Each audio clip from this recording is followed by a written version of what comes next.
अभी हमने प्रेमानंद जी महाराज की भी बात की।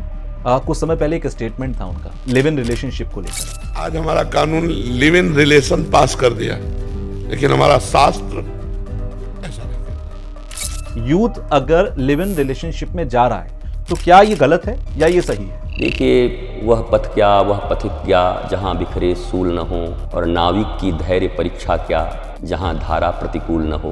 हम धारा में बहने थोड़ी आए हैं। धारा का उल्टा है राधा। हम तो राधा रानी के प्रेम में बहने आए हैं। बिल्कुल। तो धारा के विपरीत ही बहना होगा। ये स्पिरिचुअल इन्फ्लुएंसर बहुत सारे हैं ऐसे, लेकिन वो कहीं ना कहीं व्यापार की आड़ में स्पिरिचुअल इन्फ्लुएंसर है। अब वहां पर व्यापार को वो प्रमोट कर रहे हैं। किसी का साड़ी का बिजनेस है, वो साड़ियां बेच रही हैं। नमस्ते, जय श्री राम। आपकी फेवरेट स्पिरिचुअल इन्फ्लुएंसर और मैं आ रही हूँ। किसी भी स्पिरिचुअल इन्फ्लुएंसर की बातें सुनने से पहले क्या चेक कर लेना चाहिए?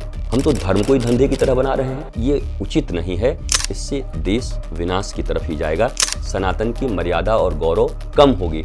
इसके लिए आप स्पिरिचुअल इन्फ्लुएंसर है ना, कि आप उनको और बॉडी की तरफ ही ढकेल देंगे। ये खरीदो, ये ले लो, तो ये तो बॉडी की तरफ ढकेलना हुआ। The beginning of real spirituality is who am I, why I am here and what I am doing. मैंने लगभग 1 घंटे तक वो कथा सुनी। शिव पुराण चल रहा था, लेकिन मैंने उस पूरे 1 घंटे में शिव महापुराण की कोई बात या भगवान शिव से जुड़ी बात नहीं सुनी। सास, ननद, देवरानी, जेठानी, घर के रिश्ते, सिर्फ इन्हीं की पूरी बातें चल रही थी। तो बिकता है उसी को बेचते। रूप बदलिए, और रूप बदल के कल ही बाबा जी बन जाइए।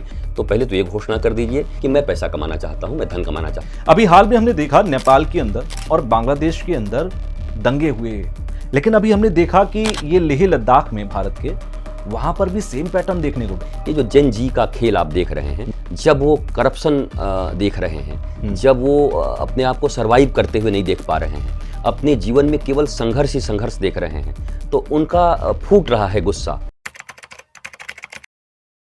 नमस्कार, राधे राधे। कैसे हैं आप सब लोग? मैं हूं आपके साथ तुषार कौशिक। मैं समझता हूं आप सब लोग अच्छे होंगे, और आज का जो पॉडकास्ट है आप लोगों को बेहद पसंद आने वाला है, क्योंकि आज कोई किताबी बातें नहीं होंगी। और आज के पूरे पॉडकास्ट में आप जो सुनेंगे वो आप लोगों से जुड़ा हुआ है, इस देश से जुड़ा हुआ है, आप जिस धर्म के हैं उस धर्म से जुड़ा हुआ है, और आपको जैसा होना चाहिए उससे जुड़ा हुआ है।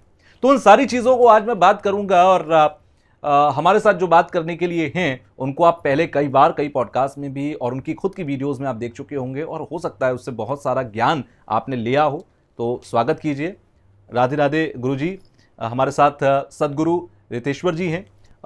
महाराज जी, बहुत सारी बातें हैं बात करने के लिए, और धर्म से जुड़ी हुई भी, देश से जुड़ी हुई भी, और हमारे जो व्यूअर्स हैं उनसे जुड़ी हुई भी। मैं सबसे पहले वहाँ से शुरू कर रहा हूँ जो इस वक्त देश महसूस कर रहा है। अभी हाल में हमने देखा नेपाल के अंदर और बांग्लादेश के अंदर दंगे हुए, युवा सड़कों पर आए, जिनकी उम्र 20 साल, 18 साल, 16 साल, जैसे आजकल हम जनरेशन जी बोलते हैं, जेन जी, वो सड़कों पे थे। बात बाहर के देशों की थी तो हमने सुना और छोड़ दिया, लेकिन अभी हमने देखा कि ये लेह लद्दाख में भारत के एक हिस्से में, जैसे हम अपना मुकुट की कह सकते हैं, वहां पर भी सेम पैटर्न देखने को मिला। वहां पर भी युवा सड़कों पर आए, और युवाओं ने जिस तरीके के विद्रोह को किया वो हम देख रहे हैं। देश के अंदर छोटी छोटी घटनाएं ऐसी देखने को मिल रही हैं। मुझे लगता है कि ये नेचुरल नहीं है। ये देश के युवा बरगलाए गए, या तो कोई विदेशी ताकत, या तो इंटरनल तौर पर कुछ तो गड़बड़ है, क्योंकि आप देश पर एक अलग राय रखते हो और एक बहुत बेहतर सकारात्मक सोच रखते हैं। इसलिए मैं समझना चाहता हूं ये चल क्या रहा है देश के अंदर। देखिए, जियो पॉलिटिक्स आप भी समझते हैं, और आज भी जितने भी जेन जी के लोग, जेन जेड्स के लोग सब समझते हैं। मतलब यूथ्स हैं या जो भी थोड़ा भी अवेयरनेस रखता है जी, वो जियो पॉलिटिक्स को भी समझता है। बिल्कुल। तो हमारे आसपास में जो घटनाएं विगत वर्षों में हुई या जो भी नेपाल में हुआ जी, उनको लेकर के भारत में भी हर देश की अपनी कोई ना कोई आंतरिक समस्या होती है, क्योंकि देश में रहते मनुष्य ही हैं जी। मनुष्य बहुत से समस्याओं से गुजर रहा है। बिल्कुल। मानवता 21वीं शताब्दी की सबसे दुखी मानवता है। हम ये कहते हैं कि हम 21वीं शताब्दी के लोग हैं जी। साइंस एंड टेक्नोलॉजी को हम बहुत एक्सप्लोर कर चुके हैं जी। पर मुझे ऐसा लगता है कि जितनी टेक्नोलॉजी और साइंस हैं वो सब एक्सटर्नल हैं। इटर्नल हमारे जीवन में ब्लिसफुलनेस कैसे आए, कैसे हम हैप्पी रहें, इसके लिए कोई काम नहीं हो रहा है। जेस्चर पे लाइट्स जल रहे हैं, रोबोट बन रहे हैं, एवरीथिंग। बट जिसको खुश रहना है इन सब चीज़ों का, जिन्हें जो कंज्यूमर है, जो उपभोग करेगा, वो दुखी है। वो अपने मन को भी नहीं समझ पा रहा है, अपने ब्रेन को भी नहीं समझ पा रहा है। इतना ज़्यादा डेविएटेड, फ्रस्ट्रेटेड, डिप्रेसिव और टेंशन में कभी भी यूथ्स नहीं रहे हैं। मोर देन 74% भारत में जो यूथ्स हैं वो लोग मेंटल एंजाइटी के शिकार हैं। More than 88% in whole world. और अकेले अंकल डोनाल्ड ट्रंप के देश में 90% लोग मेंटल एंजाइटी के शिकार हैं। बिल्कुल। आप बताइए, एक तरफ हम बात कर रहे हैं कि हम 21वीं शताब्दी में हैं, साइंस एंड टेक्नोलॉजी हमारी बहुत ऊंचाई पर है और ये धर्म इत्यादि तो सब पाखंड हो गए, ढोंग हो गए, और आपकी शांति, शुचिता, आनंद सब खत्म है। आप एक रोबोट की तरह जी रहे हैं। हम रोबोट बना नहीं रहे हैं। रोबोट में तो मैंने सुना है कि कुछ दिन के बाद सेंस न ले आए लोग और रोबोट अपने अनुसार काम न करने लगे, पर हम रोबोट हो गए हैं। बिल्कुल। ऐसे जीवन से मुक्ति के लिए हमारे यहाँ एजुकेशन की बात की जाती है। दुनिया भी एजुकेशन की बात करती है। जहाँ धर्म की बात आती है, स्पिरिचुअलिज्म की बात आती है, तो लोग कहते हैं अरे एजुकेशन की बात करिए ना, आप केवल ये सब धर्म क्या करते हैं। वो समझते ही नहीं कि जो इटर्नल मैकेनिज्म है उसको जानने को ही धर्म कहते हैं। वो धर्म को टीका व धर्म को टोपी, धर्म को कोई ऐसा लबादा ऐसे समझ के वो चल रहे हैं।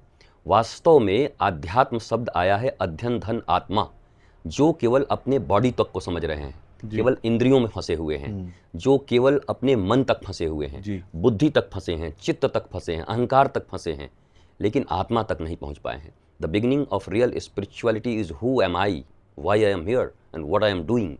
को हम कस्त्वम कुत आयातम, मैं कौन हूँ, कहाँ से आया हूँ, क्या कर रहा हूँ। 70 साल में ये बलून फूटेगा, ये गुब्बारा फूट जाएगा। 70 साल के इस जीवन में हम कैसे हैप्पी रह सकते हैं।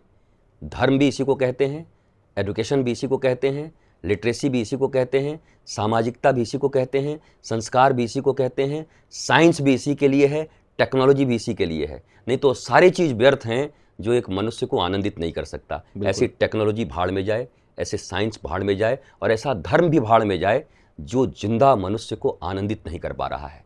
इसका मतलब हम फॉलो नहीं कर रहे हैं। या तो धर्म में गड़बड़ी है या तो पालन करने वाले में गड़बड़ी है।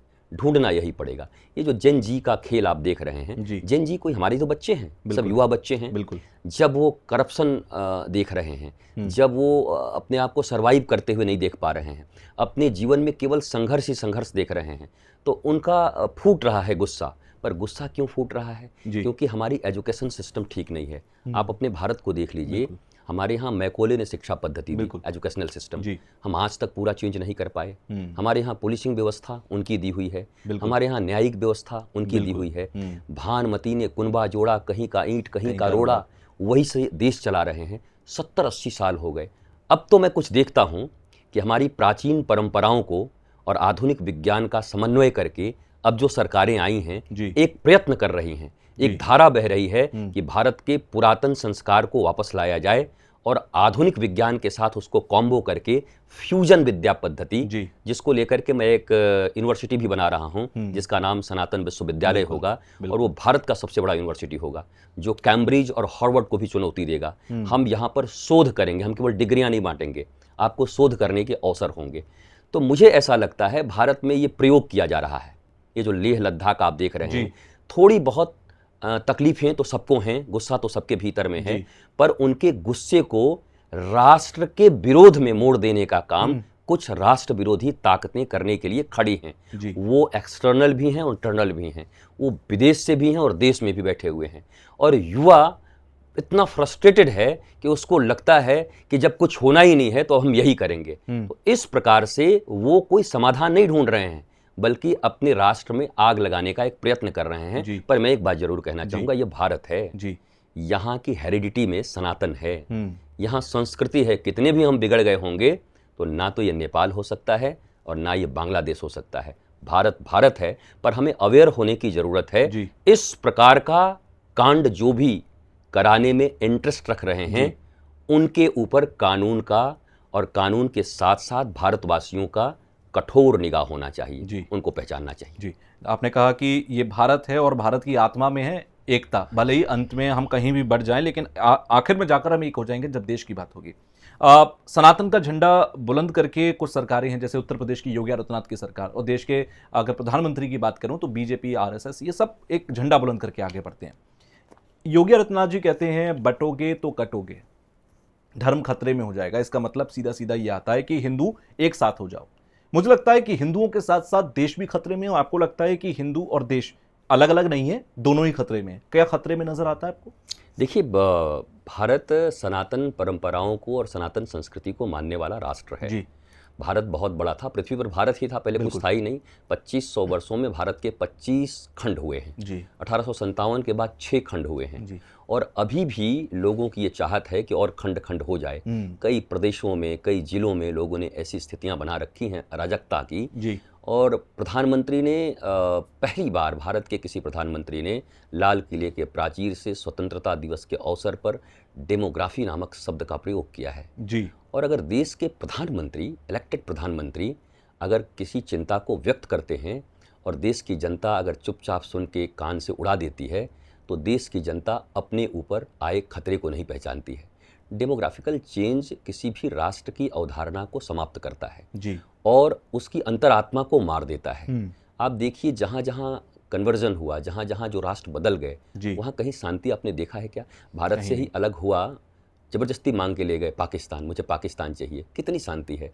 हम ठीक है हंसते हैं, बोलते हैं कि कटोरा लेके खड़े हैं, लेकिन शांति तो नहीं है ना। सेम बांग्लादेश के साथ बांग्लादेश की हालत आप देखिए, और बांग्लादेश की तो हालत ही अजीब है। जिन लोगों ने उन्हें आज़ाद कराया, जिन्होंने उन्हें लिबर्टी दी, और वो चूँकि मेरा एक बहुत गहरा विचार धारा है, मैं आपको बताता हूँ जी। बच्चे खराब नहीं होते। हमें देखना होगा, मैंने एक सिद्धांत अपने जीवन में अपनाया है कि संविधान के लिए मनुष्य नहीं बना है, मनुष्य के लिए संविधान बना है। बिल्कुल। धर्म के लिए मनुष्य नहीं बना है, मनुष्य के लिए धर्म बना है। पर आप देखिए, धर्म के ऊपर मनुष्यों को मार देने की बात जी। धर्म के ऊपर मनुष्यों को काट देने की बात। अरे, मनुष्यता को मुस्कुराहट देने के लिए धर्म, आध्यात्म, कोई भी जो सामाजिक संस्थाएं हैं, वो सब इसके लिए। विचारधारा किस लिए है? कोई भी विचारधारा इस संसार में किस लिए आई होगी? कि मनुष्य आनंदित कैसे रहे। बिल्कुल। पर वही विचारधारा फिर मनुष्यता को डिस्ट्रक्शन करने में लग जाती है, मनुष्यता को विखंडित करती है। किताबों में गड़बड़ियाँ हैं, मैं आपको कहूँगा। हमारे यहाँ भी, मैं अपने यहाँ से शुरू करता हूँ जी। आपने देखा होगा कि कई चीज़ें रामचरितमानस में लिखी हुई हैं जिसको लेकर के कभी रामायण फाड़े जाते हैं, कभी कुछ किया जाता है और दोनों तरफ से घमासान चलता है। मैं एक बात कहूँगा कि हमें डिफेंड करने की भी ज़रूरत नहीं है। अगर कोई कहता है ढोल गमार शूद्र पशुनारी ये सकल ताड़ना के अधिकारी, तो आप उसको स्वीकार करिए। हाँ जी, उस समय में किस परिस्थिति में क्या लिखा गया था आई डोंट नो, बट वर्तमान परिस्थिति में इस का अर्थ जो साधारण भारत की जनता समझ रही है, जो लोग इससे दुखी हैं कि ये गलत है, तो स्वीकार कर लेना चाहिए कि एग्जिट करो, इनको कॉमन मिनिमम प्रोग्राम के तहत इनको हटाओ, इनका अभी ज़रूरत नहीं है जी। जस्ट फॉर एन एग्जाम्पल, अगर आज भगवान राम और कृष्ण आएँ और आज महाभारत छिड़े, पाकिस्तान रोज ही छिड़ते रहता है कुछ न कुछ, बिल्कुल, तो क्या भगवान आज रथ लेकर के जाएंगे युद्ध करने, कि राफेल लेके जाएंगे? बिल्कुल नहीं। भगवान आज ब्रह्मास्त्र ढूंढेंगे या ब्रह्मोस लेके जाएंगे? अर्थात युगानुकूल धर्म परिवर्तित होता है, युग के अनुसार चीज़ें बदलती रहती हैं, हमें उन्हें एक्सेप्ट करना होता है। हमें आज अपने सनातन संस्कृति में, या जिन्हें आप हिंदू कहते हैं, उन्हें बिल्कुल लड़ने की ज़रूरत नहीं है।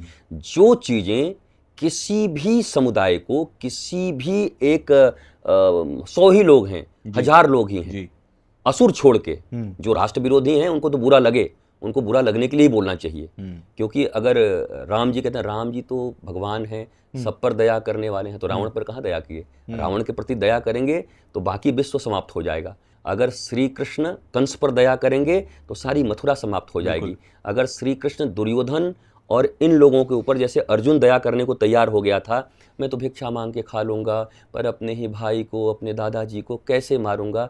भगवान ने कहा इतना इतरा मत, ये युद्ध मुझे करना है, क्योंकि ये युद्ध इसलिए है कि सनातन की और धर्म की स्थापना होनी है। धर्म की स्थापना मनुष्यों के हित के लिए, प्राणियों के हित के लिए और प्रकृति के हित के लिए है। तू न करेगा तो काले कुत्ते को बिठा करके युद्ध करवा दूंगा, मेरा नाम श्री कृष्ण है।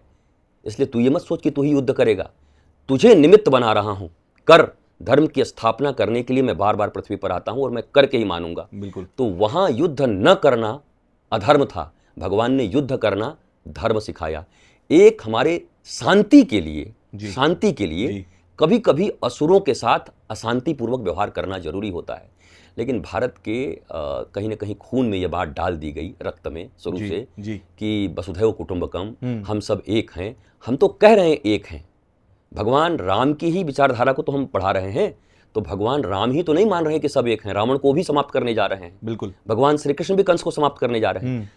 दुनिया में दो ही धाराएं हैं कौशिक जी, एक बुद्ध एक बुद्धू जी।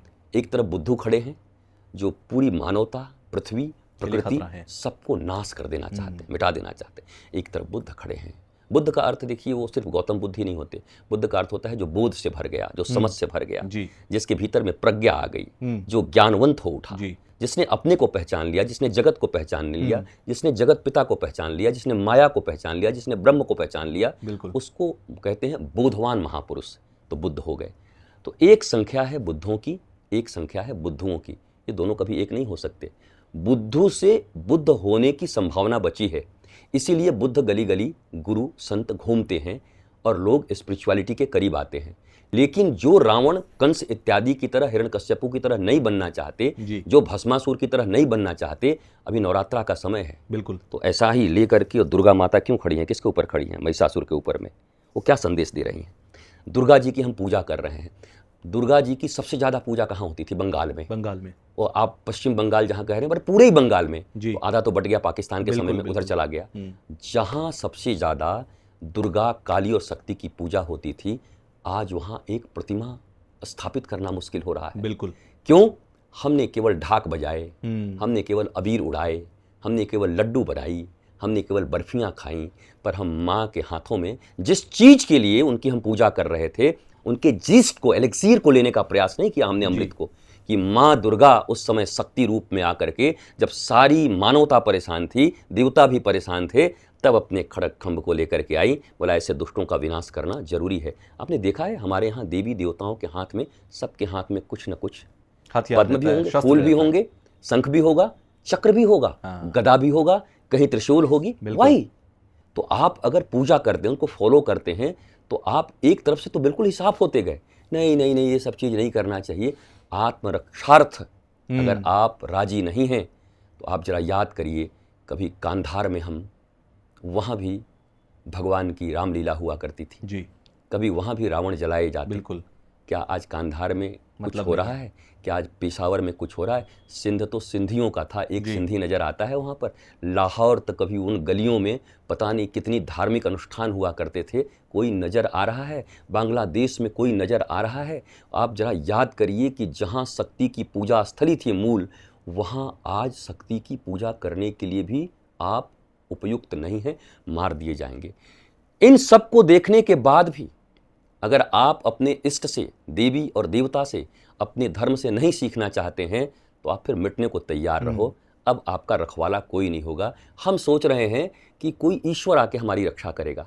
तो मैं तो यही पूछ रहा हूँ कि यही तो सोमनाथ वाले भी सोच रहे थे। सोमनाथ भी खंडित कर दिया गया। अयोध्या में बैठे लोग यही सोच रहे थे, पुजारी लोग, कि भगवान आएंगे। सही बात। मार भी दिए गए, मंदिर भी खंडित कर दी गई। हमारे मथुरा में भी लोग सोच रहे थे, हम तो मिश्री चढ़ा देंगे, मेवा चढ़ा देंगे, मक्खन चढ़ा देंगे, भगवान आएंगे, कन्हैया आएंगे। भगवान, कन्हैया ने आपको सिखाया क्या है? कन्हैया तो जेल में जन्म लेते हैं, और जन्म लेने के बाद 6 दिन के बाद पूतना मारने को आ जाती है, 1.25 महीने के बाद कोई और आ जाता है। आतंकवादियों की ढेर लगी थी मारने को, पर भगवान ने एक एक को ढेर कर दिया। तो ये ओज, तेज, शौर्य और वीरता भी तो हमें सीखनी होगी ना जी। हम ये सीखने को राजी नहीं हो रहे हैं। देश के हालातों पर आपने जो कहा, ये समस्याएं बहुत गहरी हैं और समझना बहुत ज़रूरी है। समाधान क्या है? एक आम आदमी जो घर में बैठा है, वो परेशान तो है इन सब चीज़ों को देखकर, लेकिन वो कहता है मैं क्या कर सकता हूँ, मैं अकेला क्या कर लूँगा? समाधान है, समाधान है। स्कूल सरकारी है, अस्पताल सरकारी है, ट्रेनिंग सेंटर सरकारी हैं। आपके बच्चे तो सरकारी नहीं है ना जी। बच्चा तो आपका निजी है जी। जिगर का टुकड़ा बोलते हैं ना, हृदय का, मेरे दिल का टुकड़ा है। बिल्कुल। आपने जन्म क्यों दिया है अगर उसकी रक्षा नहीं कर सकते तो? मैं पूछता हूँ, बांग्लादेश में मेरे लाखों गुरु भाई रहते हैं, और मैंने जिस प्रकार के वीडियोज़ जब मेरे पास आए, शायद सरकार के पास भी ना आए हों, क्योंकि मेरे सीधे गुरु भाई रहते हैं, उन्होंने मुझे भेजे। और जब मैंने देखा तो अब इतना विभत्स स्थिति, किसी भी मतलब राक्षसों के समय में भी होगा कि नहीं मुझे पता नहीं, क्योंकि ऐसी घटनाएं तो मैंने नहीं सुनी है, अपने धर्म ग्रंथों में भी नहीं सुना है कैसा हुआ है, पर वो विभत्स घटनाएं हुई। आपके पास समाधान है। समाधान क्या है? हमें क्या पढ़ाया जा रहा है? कॉन्वेंट में पढ़ाया जा रहा है। हमारी संस्कृति मैकोले की शिक्षा पद्धति से पढ़ाई जा रही है, जहाँ संस्कार नाम की कोई चीज़ नहीं है। हमें जानबूझ करके इतना वर्स्ट चीज़ें बताया जा रहा है कि न हम अपनी रक्षा के लायक रहें, न हम आनंदित होने के लायक रहें, हम मिट ही जाएं। ये मिटने की शिक्षा है। किसी भी देश में अपने ही देश को और राष्ट्र के लोगों को मिटाने की शिक्षा दी जा रही है और हम अवेयर नहीं हो रहे हैं। मैं तो वर्तमान सरकार से बड़ा आशान्वित हूँ कि जल्दी कर लीजिए, क्योंकि समय तो आपके पास भी नहीं है। समय नहीं है क्योंकि आपने भी स्वीकार कर लिया है। तो कम से कम कॉमन सिविल कोड भारत के 140 करोड़ लोगों के लिए 140 करोड़ कहते जरूर हैं, आप जिस दिन गिनोगे 160 करोड़ निकल आएंगे। 50 कितने तो इलीगल हैं जिनकी कोई काउंटिंग नहीं है। आप निकल आएंगे। बिल्कुल। तो आप एक समान कानून संहिता बनाओ और इसका जो विरोध करता है वो पहचान में आ जाएगा कि यही आदमी है जो भारत को तोड़ना चाहता है। क्यों भाई? सबको समान चीज दिया जा रहा है, तुमको क्यों बुरा लग रहा है? हम एक देश के वासी हैं, एक तरह की शिक्षा मिले, एक छत के नीचे पढ़ें। तुम्हारी शिक्षा अलग क्यों, हमारी शिक्षा अलग क्यों? राष्ट्रवादी शिक्षा हो बचपन से। अगर ये 10वीं क्लास तक राष्ट्रवादी शिक्षा, चाहे आप किसी भी मजहब के हों, पंथ के हों, यहीं पर पढ़ना है, कोई अलग से पढ़ाई नहीं होगी। बिल्कुल। तो वो छोटा बच्चा जब एक साथ बैठ करके राष्ट्र की शिक्षा पढ़ेगा, एकता की शिक्षा पढ़ेगा, तब इतनी समस्याएं नहीं होंगी। पर जब हम उसको अपना ये अधिकार ये मेरा निजी अधिकार है, मैं कुछ भी पढ़ाऊंगा, ऐसा थोड़ी होता है जी। आप क्या निजी अधिकार है तो क्या पढ़ा दोगे कि जाके उसको मार दो, उसको काट दो, उसको खा जाओ? औरंगजेब महान थोड़ी ना पढ़ाएंगे। आप औरंगजेब महान पढ़ाओगे, बाबर महान पढ़ाओगे? हम एपीजे को तो महान मान रहे हैं ना। और मान क्या रहे हैं? मजबूरी में थोड़ी मान रहे हैं। वो बिल्कुल है। हम अब्दुल हमीद से लेकर कितने नाम। रस खान को आप देखो ना, हमने अपने गोकुल में, लोग कहते हैं आप अपने स्थान पर जगह दीजिएगा। अरे रस खान की समाधि गोकुल में है, जहाँ भगवान का जन्म हो रहा है, जहाँ भगवान का मूल स्थान है। तो आप समझो, बीर अब्दुल हमीद का आपने नाम लिया, तो ऐसे लोगों के नाम पर सड़कें हों, ऐसे लोगों के नाम पर इमारतें हों, ये सारी चीज़ें हों। पर आप बाबर के नाम से, आप औरंगजेब के नाम से, मतलब आपके दिमाग में चल क्या रहा है? आप चाहते क्या हो? मेरे बहुत सारे मुस्लिम स्कॉलर्स जो इस भारत के हैं, वो सब मुझे बहुत चाहते हैं, मेरे आश्रम भी आते हैं। जब मैं 2-3 साल पहले भारत के नेशनल चैनल्स पर डिबेट भी किया करता था, तो उस समय कोई भी ऐसा स्कॉलर नहीं था जो उस समय कहता था सदगुरु आ गए हैं तो ये तो मतलब वाजिब बात बोलेंगे, हम इनको नहीं काटेंगे। फिर बाद में जब डिबेट के स्तर मैंने देखा वो गिरते जा रहे हैं, हमले होते जा रहे हैं, तो हमने उसको छोड़ा कि हमारी बात होगी तो हम, आजकल तो सोशल मीडिया ने एक आम आदमी को भी पावरफुल बना दिया है कि आप अपनी बात को कह सकते हैं और लोगों तक पहुंच सकती है। हालांकि इतना आसान है भी नहीं, कौन सी बात पहुंचेगी और कौन सी बात नहीं पहुंचेगी ये भी कंट्रोल कहीं और से होता है। आप कुछ भी कर लें। तो लेकिन मुझे ऐसा लगता है कि अगर एकमात्र समाधान जो मैं माता पिता अगर अपने बच्चों को घर में ही सनातन संस्कार देना शुरू कर दें, वो मान लें कि मैं ही, पिताजी प्रिंसिपल हैं और मैं यहाँ पर आचार्य हूँ, माता पिता, और दोनों अपने बच्चों को अगर प्रारंभ से, भाई बाहर जो पढ़ना है स्कूल में पढ़ो, पर ये है सनातन संस्कार, प्रातःकाल उठ के रघुनाथा, माँ तो पिता गुरु ना वही माथा, ये संस्कार तो हम दे सकते हैं ना। तो ये भगवान राम कितने ओज, कितना तेज था। भगवान श्री कृष्ण ने 6 दिन में उसको मार दिया, जब वो आई डिस्टर्ब करने के लिए तो 1.25 महीने में उसको मार दिया। ये वीरता, शिवाजी की वीरता, महाराणा प्रताप की वीरता, अहिल्याबाई होलकर ने कैसे अपने मंदिरों का पुनरुद्धार किया, उनके विषय में अगर माता पिता बैठ करके घर में ही 1 घंटे का गुरुकुलम चला लें, आप आशा मत करिए कि कभी गुरुकुलम बनेगा, तब तक तो आप बचोगे ही नहीं। तब समय ही नहीं है। घर में आज से गुरुकुलम खुलना चाहिए। माता पिता, आजकल गूगल के ज़माने में आप वो भी पढ़ करके बन सकते हो। नहीं तो हमने एक आचार्यों की बहुत बड़ी श्रृंखला तैयार की है। हम आपको आचार्य भी देंगे जो आपको टीच कर देंगे पहले माता पिता को कि इन चीज़ों को, और वो अपने बच्चों को पढ़ाएं। एकमात्र रास्ता कौशिक जी यही है, मैं आपको बता रहा हूँ। बाकी कुछ भी कर लो आप, अगर संस्कार नहीं बचे और उस बच्चे के हृदय में अपने सनातन संस्कृति के प्रति प्रेम, ओज, तेज और वीरता न रही तो कोई रक्षा नहीं कर सकता। हमें नष्ट होना ही पड़ेगा। हम आंखों से सपना देख रहे हैं, अखंड भारत खंड खंड हो गया, और बचे हुए भारत में भी कई राज्य खंडित होने के कगार पर खड़े हैं, फिर भी हम चुप बैठे हैं। अब इससे बड़ा अफीम खाना और किसको कह सकते हैं कि हम तो लगता है भांग और अफीम खा के ही बैठे हैं। सही तो चलो, जब यही मर्जी होगी, तुम्हें मिटना ही है तो मिटने को राजी रहो जी। फिर गुरुजी, जो बात आपने कही है बहुत ही वाजिब सी मुझे लगती है, क्योंकि घर से अगर शुरुआत होगी, कहते हैं माँ जो होती है वो बच्चे की पहली पाठशाला होती है, पहला गुरु वही होता है, तो बहुत ज़रूरी है घर से शुरू हो। अच्छा, एक मेरा सवाल मन का है, फिर मैं बातों को और आगे बढ़ाऊंगा। ये जो आप हमेशा अपने हाथ में रखते हैं, मैंने जितना पढ़ा कि आप इसे धर्म दंड कहते हैं जी। आप जब भी बोलते हैं इसे अपने माथे पर रखते हैं, इसकी कोई खास वजह है क्या? देखिए, अगर मैं सत्य बोलूं जी। तो ट्रोलर्स के गैंग हैं, ट्रोल तो करेंगे, लेकिन सत्य बोलना थोड़ी छोड़ूंगा। बिल्कुल। जब मैं मस्तक पर धर्मदंड को रखता हूं, तो मेरा जो एक आंतरिक भाव है स्टूडेंट की तरह, छात्र की तरह, जी, कि मस्तक ही यहीं पर ईगो भरा है, यहीं अहंकार भरा है, यहीं सारे फितूर भी भरे हैं, यहीं ज्ञान भी भरा है। तो जब मैं इसको मस्तक पर रखता हूं तो मुझे याद रहता है कि तुम अदंडनीय नहीं हो, दंड तुम्हारे ऊपर भी है। तुम्हारे पांव अगर फिसले कहीं पर तो दंड तुम्हें भी दिया जाएगा। तो ये धर्म दंड मैं सदा मस्तक पर रखता हूं। और एक जो मेरी अपनी फीलिंग है, मैं बहुत बेफिक्र महसूस करता हूं।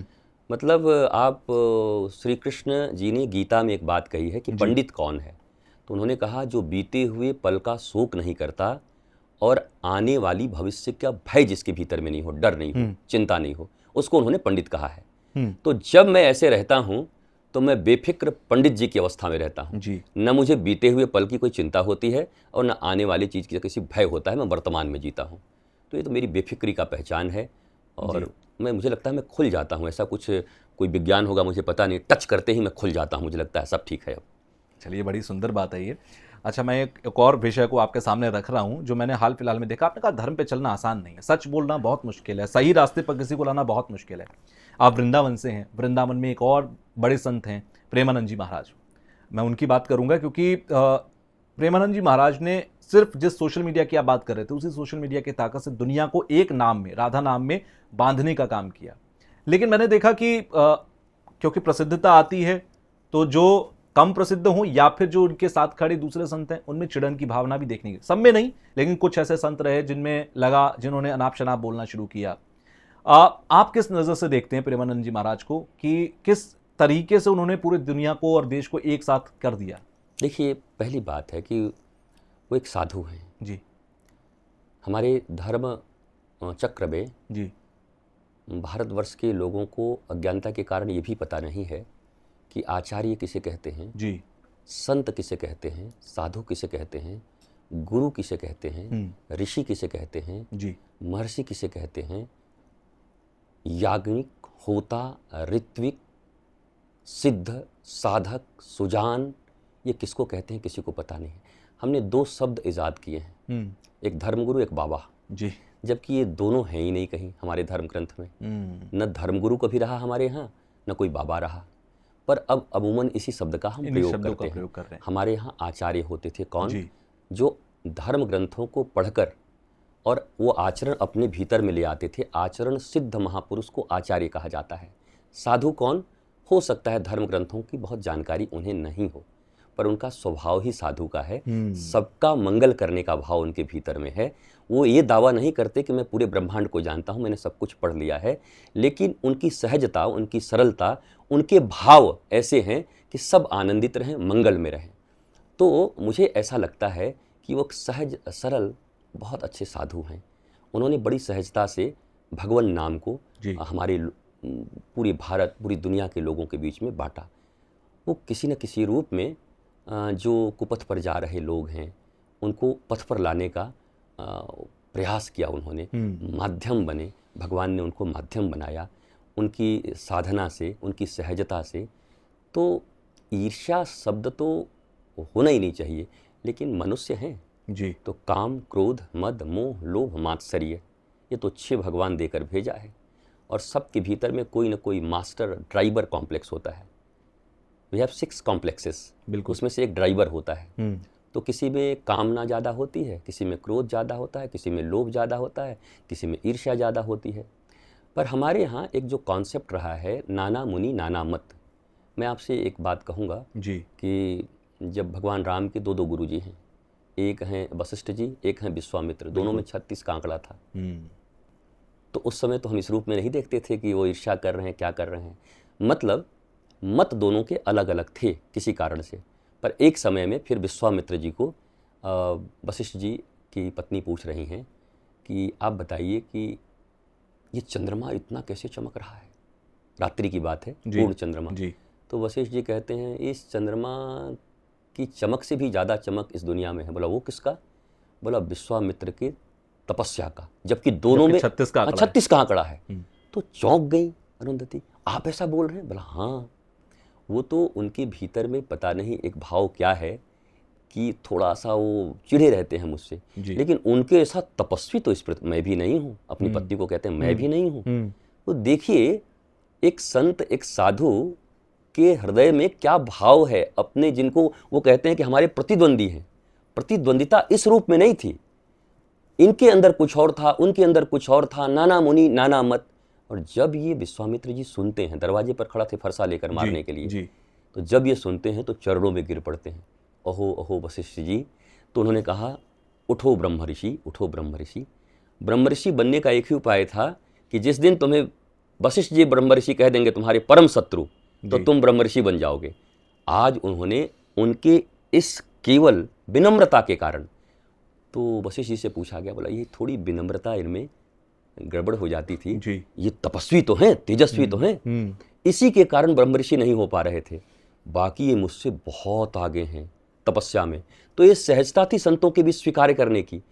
अब साधु यहाँ कोई है, संत कोई है, कोई आचार्य है, पर आज का कंडीशन कैसा है आप देखो। किसी को गलत मत बोलो। मुझे ऐसा लगता है कि कोई शास्त्र का बहुत विद्वान है, समस्त शास्त्र उसने पढ़े हैं जी, तो वो शास्त्र की दृष्टि से सब कुछ देखता है कि ये तो यहाँ पर गड़बड़ है, ये यहाँ ठीक नहीं है, वो उस दृष्टि से देखते हैं।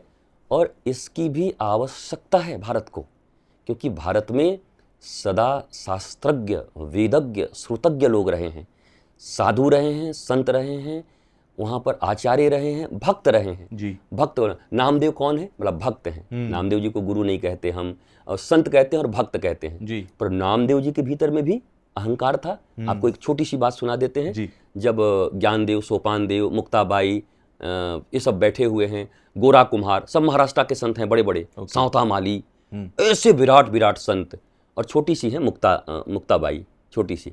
तो वहाँ प्रवचन चल रहा है, कथाएं चल रही हैं, सत्संग चल रहा है, और गोरा कुम्हार सब सुना रहे हैं। तो छोटी सी बच्ची ने पूछा, वो भी संत हैं, गोरा काका ये घड़ा पक गया कि कच्चा है? आप कुम्हार हो, घड़ा बनाते हो, कैसे पता चलता है आपको कि ये पक गया? बोला बेटी ये डंडा देख रही, हाँ, इससे जब मैं मारता हूँ, जब भद्द भद्द करता है तो समझता हूँ अभी पका नहीं है, टन्न करता है तो लगता है पूरा पक गया। तो बोलती है काका यहाँ जो इतने घड़े बैठे हैं इनमें कौन कच्चा कौन पक्का है? वो संत बैठे थे सब जी। तो कहा ये तो खुद टेस्ट कर ले। हाँ। तो वो बच्ची उठाती हैं और उठाकर, हालांकि वो देवी है, उठाकर सबके माथे पे टन टन मारती, और सब ऐसे बैठे हैं मुस्कुरा रहे हैं सारे संत। नामदेव जी को जैसे ही मारा, नामदेव तू पागल हो गई है, नामदेव जैसे संत को तो डंडा मारती है, तुझे पता नहीं विट्ठलनाथ मुझसे डायरेक्ट बात करते हैं, मंदिर की मूर्ति निकल के मुझसे बात करती है, 2.5 साल में मैंने उनको दूध पिलाया था, तो ये सब भूल गई। तो मुक्ताबाई कहती हैं गोरा काका यहाँ तो एक ही घड़ा कच्चा है, बाकी सब पक गए। तो नामदेव जी को बड़ा दुख होता है जी। वो आते हैं विट्ठलनाथ के पास, जरा वो समय याद करिए, विट्ठलनाथ से सीधी वार्ता हो रही है। बोला आज भरी सभा में मेरी बेइज्जती हो गई और आप चुपचाप देखते रहे, लोगों ने मुझे, बोला क्या हुआ? बोला लोगों ने मुझे कच्चा कह दिया, छोटी सी बच्ची ने। तो विट्ठलनाथ चुप रहे। बोला आप तो बोलो। बोला बात तो सही ही कहा है, भगवान ने भी कहा बात, तुम भी, मैं कच्चा हूं जी। अगर तुम्हारा दर्शन करने के बाद 2.5 वर्ष के बाद भी अगर मैं कच्चा हूं तो पक्का कब होऊंगा ये मुझे बता दो। तो भगवान ने कहा तुम्हें मैं मिल जरूर गया हूं, पर वो प्रेम, वो मर्यादाएं गुरु विहीन होने के कारण तुम्हारे भीतर आई नहीं है। हमने आज तक ये सुना है कि गुरु भगवान से मिलाते हैं, पर देखिए सनातन धर्म यहाँ भगवान गुरु से मिला रहा है। जाओ नामदेव, प्रथम दृष्टि जिस पर पड़ेगी कल प्रातः वही तुम्हारा गुरु होगा। और फिर आप जानते हैं शिव पिंडी के ऊपर एक पांव रख करके बैठे हुए थे, विशोबा खेचर उनका नाम था। पहले तो बड़े गुस्सा हुए कि बताओ इस शिव पिंडी पे पांव रखा है, इसको मैं गुरु बनाऊं? ठाकुर जी भी अद्भुत हैं, पर गुरु तो बनाना पड़ा। और फिर उन्होंने पैर हिलाया, दिखाया, चारों तरफ शिव पिंडी है। तो नामदेव जी के इस पूरी घटनाक्रम में एक चीज़ हमने देखा कि अभिमान जहाँ है वहाँ सारा ज्ञान पीछे चला जाता है, वहाँ भगवान भी पीछे चले जाते हैं। या तो अभिमान आगे रहेगा जी, या भगवान आगे रहेंगे जी। अर्जुन को भगवान ने कहा कि या तो तेरा अभिमान आगे रहेगा कि तू बड़ा महात्मा है और लोगों को दान दक्षिणा देने में बड़ा विश्वास रखता है, या तो मैं आगे रहूंगा। बोल कौन आगे रहेगा? बोला प्रभु अभिमान तो नहीं रखेंगे, आप ही आगे सारथी बन जाओ। बोला अब तू जीत जाएगा, अब तू धर्म की स्थापना कर देगा। हमें भी ये बार बार चेक करते रहना चाहिए कि ये प्रसिद्धि, ये लोकप्रियता, ये मिलियंस और बिलियंस फॉलोअर्स के जो खेल हैं आज के डिजिटल युग में, कहीं हमें भगवान को पीछे करके अभिमान को तो आगे नहीं ला रहे हैं। तो ऐसा कहीं हुआ होगा, लोग करते होंगे, पर मुझे लगता है वो बहुत अच्छे साधु हैं, सरल हैं, सहज हैं, वो इतना तिकड़म नहीं समझते।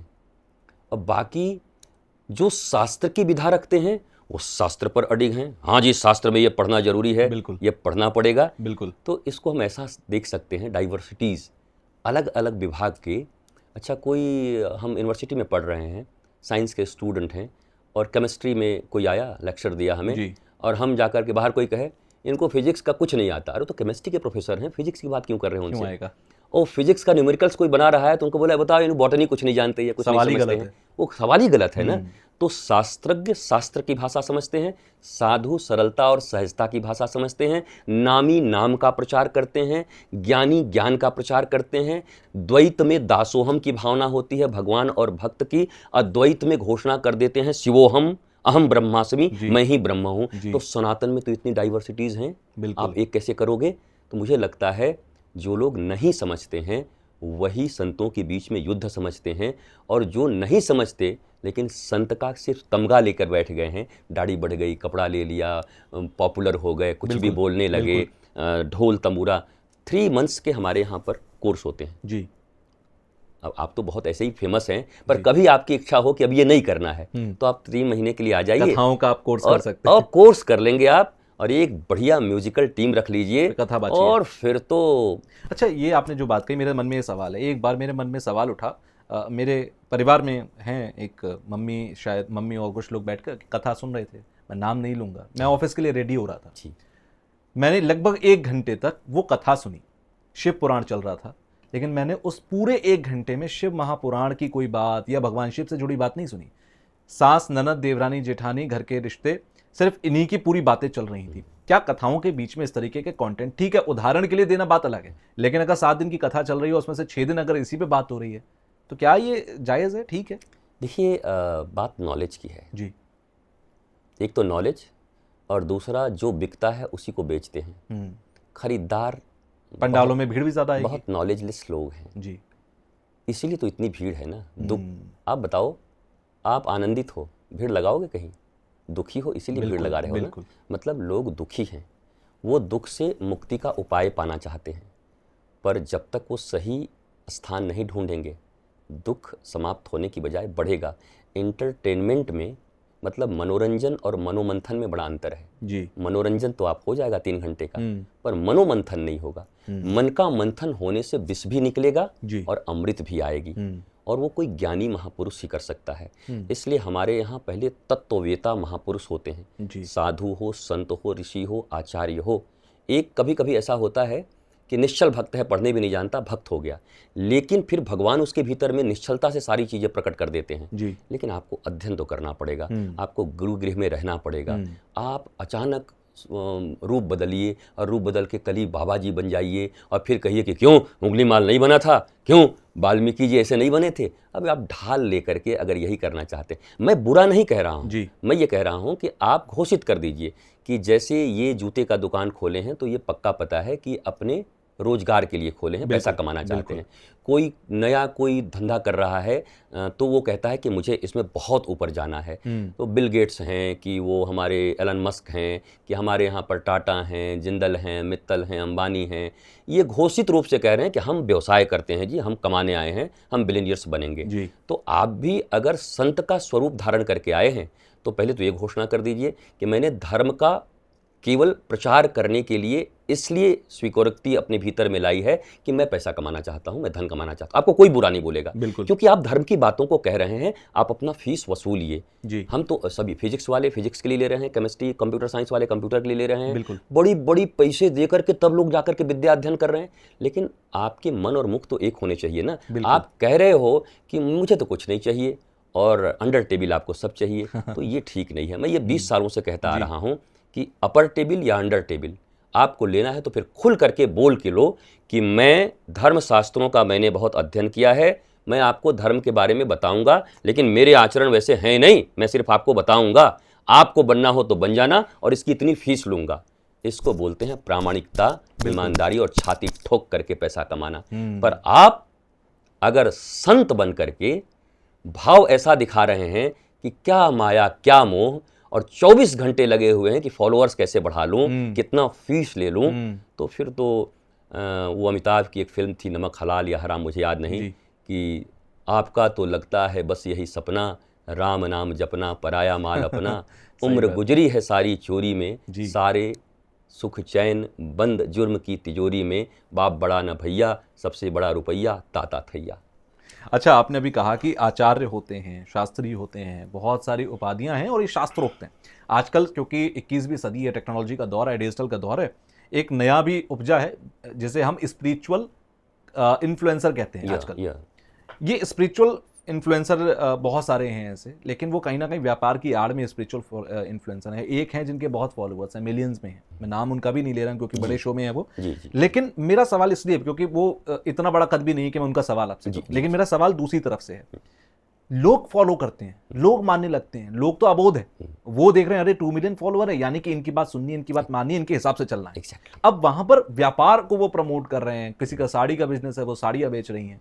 तो यहां पर लोगों को आप क्या संदेश देंगे, किसी को भी फॉलो करने से पहले या किसी भी स्पिरिचुअल इन्फ्लुएंसर की बातें सुनने से पहले क्या चेक कर लेना चाहिए? देखिए, मैं तो ये स्पिरिचुअल शब्द जहां आ गया तो आध्यात्म हो गया जी। स्पिरिचुअल का अर्थ है आध्यात्म, मतलब देह से ऊपर की बात हो गई जी। देह और विदेह, जनक थे विदेहराज, उनकी पुत्री वैदेही जी, सीता जी जी, मतलब जो केवल देह में नहीं है। हमारे यहाँ एक शास्त्र में एक बड़ी प्यारी वचन है, असुसु रमन्ते इति असुरा, जो केवल मैं और मेरे और देह के लिए सोचता है उसको असुर कहते थे। उनके पूंछ और सिंह नहीं होते थे, ये रावण कंस इत्यादि है ना, वो केवल अपने लिए सोचते थे, सब खत्म कर दूंगा, केवल मुझे सुखी रहना है, इसलिए उनको असुर कहते थे। तो ऐसी सोच जिनकी है वो तो असुर ही है ना, वो तो मनुष्य हो नहीं सकते। अब मैं ये कहूँगा कि अगर आपने स्पिरिचुअल इन्फ्लुएंसर का पद लिया है, टैग लगाया है जी, तो स्पिरिचुअलिटी का अर्थ तो आपको पहले समझना पड़ेगा ना, कि मैं आध्यात्म से लोगों को जोड़ना चाहता हूँ।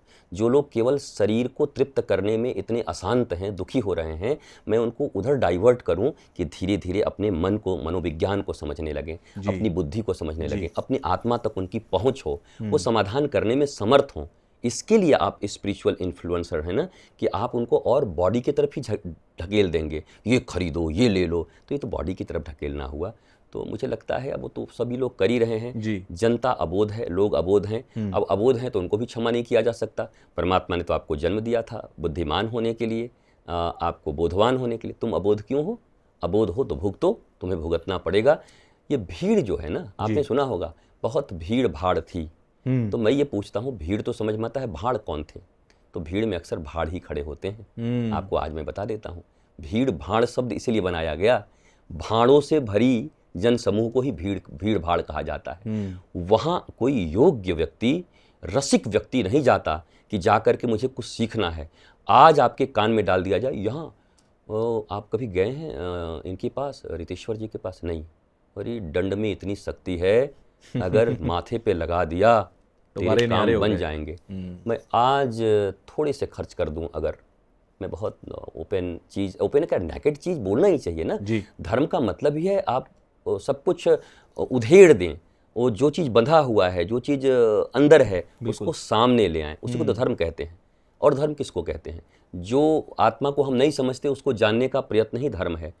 तो अगर मैं थोड़ा सा खर्च कर दूं, लाख, 20 लाख, 1 करोड़ रुपए सोशल इन्फ्लुएंसर को लेकर के, स्पिरिचुअल इन्फ्लुएंस, और इस दंड की महिमा को केवल अगर मैं और 5000 लोगों से इसके बारे में बताऊं कि मेरे ऊपर छुए, मेरे तो ज़िंदगी बन गई। बिल्कुल। तो मैं आज आपको कह रहा हूँ कि मैं यहाँ ऐसे आज नहीं बैठा होता, आज शायद दिल्ली तक यहाँ लगी होती लाइन। ये दंड मुझे कब मेरे मस्तक पर आएगा और इसके अपॉइंटमेंट होते कि नवंबर में आपको ये डेट मिला हुआ है।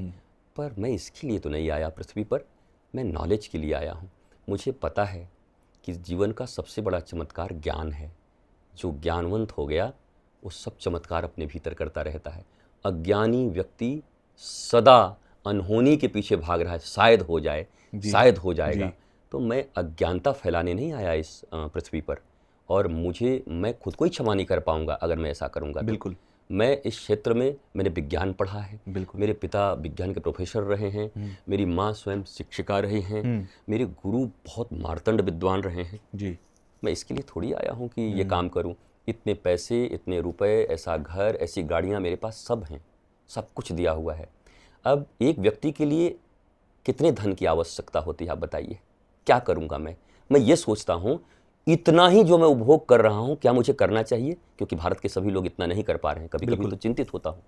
तो एक व्यक्ति को कितना धन चाहिए, और धन के कारण और पद के कारण ही तो वो झूठ बोल रहा है ना। बिल्कुल। वो धर्म को भी बेच रहा है जी। धर्म को धंधा बनाना ठीक नहीं है। धंधे को धर्ममय बना दो। कोई धंधा है उसमें धर्म सिखा दो उसको, ये धंधा धर्ममय करना तो तुम आगे बढ़ोगे। हम तो धर्म को ही धंधे की तरह बना रहे हैं। ये उचित नहीं है, इससे देश विनाश की तरफ ही जाएगा। सनातन की मर्यादा और गौरव कम होगी। अब लोग कहेंगे सनातन की मर्यादा कैसे कम होगी, सनातन था, है और रहेगा। कहाँ खाक रहेगा? कहाँ अफगानिस्तान में है सनातन? कहाँ है आपका सनातन? पाकिस्तान में? बिल्कुल। कहाँ है बांग्लादेश में? कहाँ है देश के किसी हिस्से में? इस मुगालते में मत रहिए आप कि सनातन था, है और रहेगा। आप खत्म होते जा रहे हैं, मिटते जा रहे हैं, असुरता बढ़ती जा रही है, बुद्धू बढ़ते जा रहे हैं। 100 बार ये पृथ्वी नष्ट हो जाए, इतने परमाणु बम बन चुके हैं। बिल्कुल। पर एक आदमी को जीवन देने का कोई उपाय अभी तक यंत्र नहीं बना है। यंत्र नहीं बना है। तो कभी बचपन में एक पुस्तक में, हमारी यहाँ जब पुस्तक होती थी सिलेबस की, उसमें लिखा होता था विज्ञान वरदान या अभिशाप जी। हमें लिखना होता था निबंध, इस पर निबंध लिखते थे। तो उस समय हमको पढ़ाया जाता था कि लिखना कि वरदान है, वरदान है। आज अगर मेरे पास प्रश्न आए ना तो मैं लिख दूंगा अभिशाप है। इससे बड़ा अभिशाप कुछ नहीं है, क्योंकि इटर्नल साइंस हमें पढ़ाया नहीं जा रहा। मन का विज्ञान जी, आत्मा का विज्ञान, शांति का विज्ञान, प्रेम का विज्ञान, ये हमें नहीं पढ़ाया गया। ये टेक्नोलॉजी हमें नहीं दी जा रही है कि कैसे श्वासों को साधें, कैसे विपरीत से विपरीत परिस्थितियों में श्री कृष्ण की तरह मुस्कुराते रहें, ऑलवेज स्माइलिंग। ये तो हमें नहीं सिखाया जा रहा है। तो मैं कैसे मान लूँ सिर्फ एक्सटर्नल ये जेस्चर से लाइट जलाना और ये पंखे चलाना और रोबोट बनाना, इसको मैं विज्ञान मान लूँ? किस बात का विज्ञान है? विशिष्ट ज्ञान को विज्ञान कहते हैं। किसी विशिष्ट वस्तु, कंप्यूटर के संबंध में क्या बोलते हैं? कंप्यूटर साइंस जी। उसके लिए प्रूवन चीजें उसके पास है, उसने सब बता दिया। तो मनुष्य के मन का, मनुष्य के चित्त का और आनंद का विज्ञान क्या है? स्पिरिचुअलिटी, आध्यात्म। आध्यात्मिक गुरु का काम इतना ही है। और पहचान भी बता देता हूँ, जो व्यक्ति स्वयं रुपयों के आकर्षण में हो, जो व्यक्ति स्वयं पद के आकर्षण में हो, कम से कम अगर आध्यात्मिक ज्ञान के लिए गुरु खोजने गए हैं तो उल्टे पांव भाग जाइएगा, क्योंकि पकड़ में तो आ जाते हैं। अगर उनका भी आकर्षण उसी पद, उसी प्रतिष्ठा और उसी धन पर है तो आप उल्टे पांव भाग जाओ। और अगर कुछ सीखना है तो सीख लो। हो सकता है वो महाभारत बहुत रट के बैठे हो, तुमको पढ़ा देंगे तो पढ़ लो पैसे दे करके। पर अगर आप अनंत शांति बुद्ध होने को गए हैं जी, तो आप भाग जाइएगा, क्योंकि आप गुरु नहीं, गुरु घंटाल के पास पहुंच गए हैं। और आप कभी भी स्वस्थ आनंदित नहीं हो सकते। गुरु की पहचान यही है, भौतिक वस्तुओं में जिसकी आसक्ति नहीं होती है। मैं बैठा तो हूँ अच्छी जगह पर, बिल्कुल, मैं शायद यहाँ भी एसी चल रही है, मैं इग्नोर नहीं कर रहा हूँ जी, ले रहा हूँ। पर आपको ये पता होना चाहिए, अभी इसी वक्त नंगे पांव जंगल में रहना पड़े तो मैं आपको अभी कह रहा हूँ कि इतनी सी भी भीतर में मुझे तकलीफ नहीं होगी। और मैं जाता ही हूँ, रहता ही हूँ। कई ऐसे ऐसे गांव में रहा हूँ, छत्तीसगढ़ के ऐसे ऐसे गांव में रहा हूँ जहाँ एक साधारण व्यक्ति नहीं रह सकता। 3-3 महीने रहा हूँ वहाँ रह करके, इतने गरीबों के बीच रहने का अवसर मिला। और वहाँ जब ज्ञान की धारा बही तो आज वहाँ आचार्य पैदा हो गए हैं, वो लोगों को ज्ञान दे रहे हैं जी। ये जीवन की उपलब्धि मैं मानता हूँ, और इससे मुझे बड़ा आनंद, अपने आप में आनंदित हूँ, खुश रहता हूँ। इससे बड़ा मुझे और परिणाम क्या चाहिए धर्म का? मैं तो आनंदित हूँ। महाराज, ये भी बहुत सारी चीज़ों की बात हम लोग कर ही रहे हैं, तो क्योंकि हमने देश के हालातों की, युवाओं की, बहुत सारी चीज़ों की बात की। अभी हमने प्रेमानंद जी महाराज की भी बात की। कुछ समय पहले एक स्टेटमेंट था उनका लिव इन रिलेशनशिप को लेकर। आज हमारा कानून लिव इन रिलेशन पास कर दिया, लेकिन हमारा शास्त्र ऐसा नहीं कहता। शास्त्र कहता है कि लड़की को एक बार जिस पुरुष का वरण करे, आजीवन उसी का निर्वाह करना चाहिए। लड़के को एक बार लड़की का जिसका हाथ पकड़े तो आजीवन निर्वाह करना चाहिए। लेकिन धीरे धीरे कलिकाल ने जब समस्याएं बढ़ा दी तो फिर उसके लिए कानून सरल होता जा रहा है। नहीं, ये कानून पहले तो नहीं था। ये देश के युवाओं को बहुत कनेक्ट करता है और जैसे जैसे 21वीं सदी में हम आगे बढ़ रहे हैं, ये नए नए कल्चर भी आना शुरू हुए।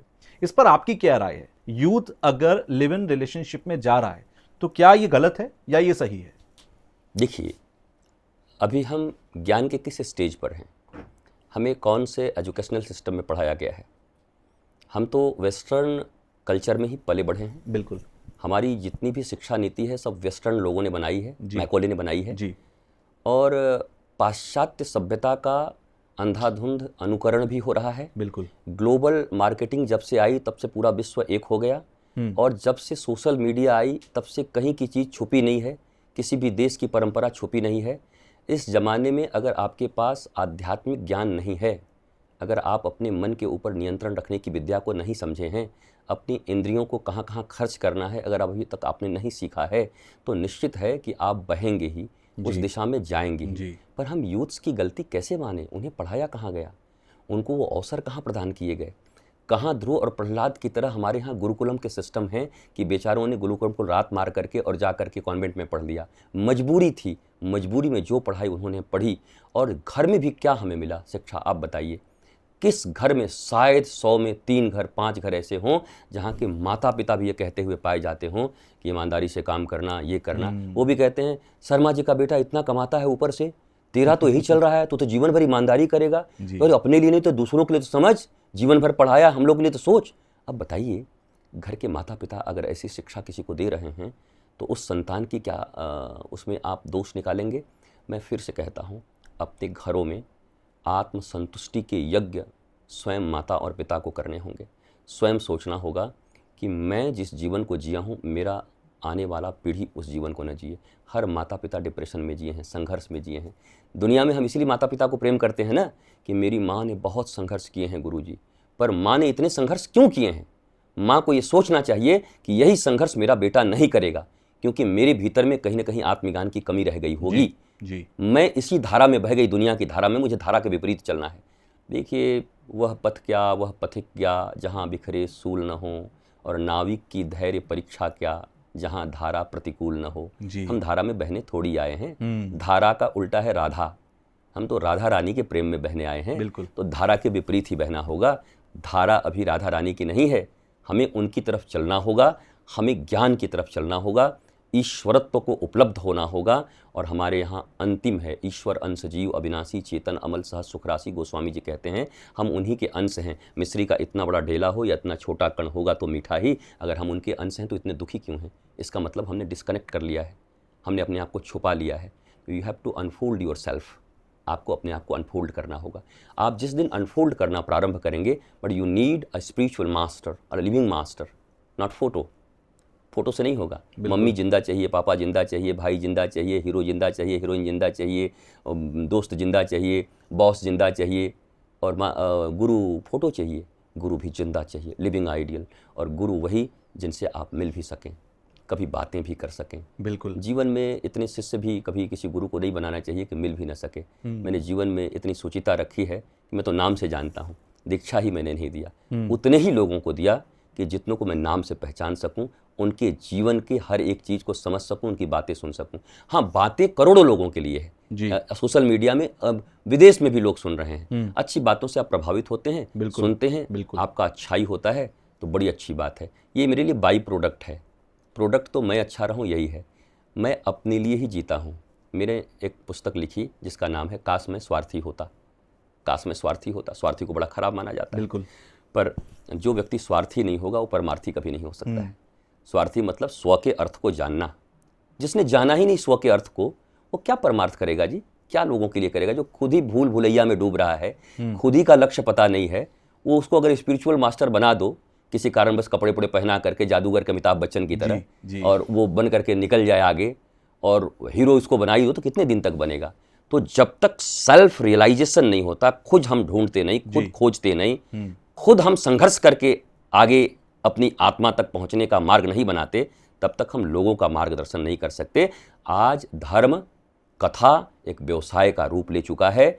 ये एक वो क्या बोलते हैं, बिजनेस शुरू करने को, स्टार्टअप जी। तो ये स्टार्टअप है ये इस धंधे में इतना लाभ है, इतना लाभ है कि जबरदस्ती अपने बच्चों को लोग धकेल दे रहे हैं, जिनको ने तेरे को यही करना है, आगे कुछ नहीं पढ़ना है, वो भी बैठ करके ऐसे करके बचपन से ही उसे संत बना दिया। अब वो बोलते हैं क्या हुआ, तो कम से कम राधा राधा नाम ले रहा है ना। अरे राधा राधा और अब राम राम का नाम तो कालनेमी भी ले रहा था। बिल्कुल। तो कालनेमी को तो हनुमान जी ने मार दिया कि वहीं खत्म हो गया। भाई राम जी की कथा तो कर रहा था कालनेमी, हनुमान जी ने कहा अच्छा नाम राम का और काम रावण का। तो ऐसी व्यवस्थाएं, मतलब हम केवल पैसों के लिए, पद के लिए जी धर्म और राम का प्रयोग कर रहे हैं। वी आर कालनेमी, हमारा वध होना चाहिए। अगर मैं उसके लिए कर अनंत शांति ज्ञान प्रेम करुणा के लिए अगर कर रहा हूँ तो मैं साधु हूँ, मैं संत हूँ, मैं ऋषि हूँ। पर मैं केवल, मेरा लक्ष्य वो गीध की तरह उड़ता तो बहुत ऊपर है, पर नीचे सड़े गले चीज़ों पर उसकी दृष्टि रहती है। कहाँ चूहा मिल जाए, कहाँ सांप मिल जाए। हमारी दृष्टि निम्न नहीं होनी चाहिए, उच्च होनी चाहिए।